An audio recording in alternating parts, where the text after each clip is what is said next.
আসসালামু আলাইকুম প্রিয় দর্শক, আশা করি সকলে ভালো আছেন। আজকে আমি আপনাদেরকে নিয়ে আসলাম আর ইন্দোনেশিয়ান স্মার্ট ঘাসের জমিতে। আজকে মূলত আমি দেখাবো, আপনারা অনেকেই প্রশ্ন করে থাকেন এই ঘাসের ফলন কীরকম এবং কি এই ঘাসের কাটার সঠিক যে নিয়মটি সেটি আপনাদেরকে দেখানোর চেষ্টা করব। আশা করি সকলে ভিডিওটি শেষ পর্যন্ত থাকবেন।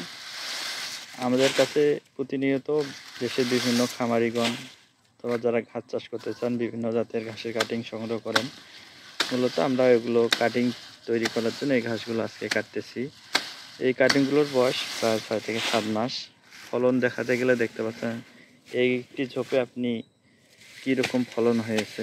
এই ঘাসটি সর্বোচ্চ 5 ফুট লম্বা হয়ে থাকে।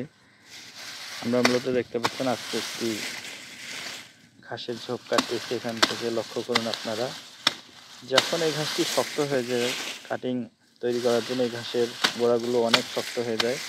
তাই আর যারা অল্প বয়সে কাটবেন এই ঘাসটি, প্রায় প্রথম অবস্থায় এটি চাষ করতে গেলে আপনার কাটিং রোপণের পর 60 থেকে 70 দিন সময় লাগবে ঘাস কেটে খাওয়াতে আপনাকে। পরবর্তীতে দেখা যাচ্ছে আপনি 25 থেকে 20 দিন পর পরে এই ঘাসটি কেটে খাওয়াতে পারবেন। যদি আপনি সঠিক পরিচর্যা করেন, সার প্রয়োগ করেন, পানি সেচ দিতে পারেন, তাহলে আপনি 25 থেকে 30 দিনের ভিতরে এই ঘাসটি কেটে খাওয়াতে পারবেন।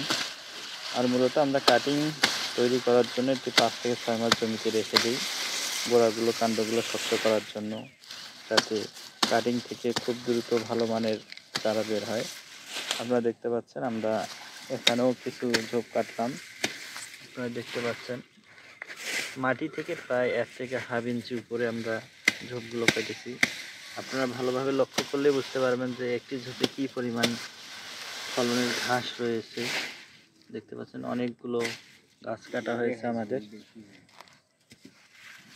আমরা মূলত এখন এখান থেকেই কিছু সংখ্যক কাটিং তৈরি করব। কাটিং তৈরি করে কুরিয়ারের মাধ্যমে সারা দেশে ডেলিভারি দিয়ে থাকি আমরা। আর যারা সরাসরি আসতে চান আমাদের নাম্বারে যোগাযোগ করে স্ক্রিনে দেওয়া নাম্বার থেকে যোগাযোগ করতে পারেন।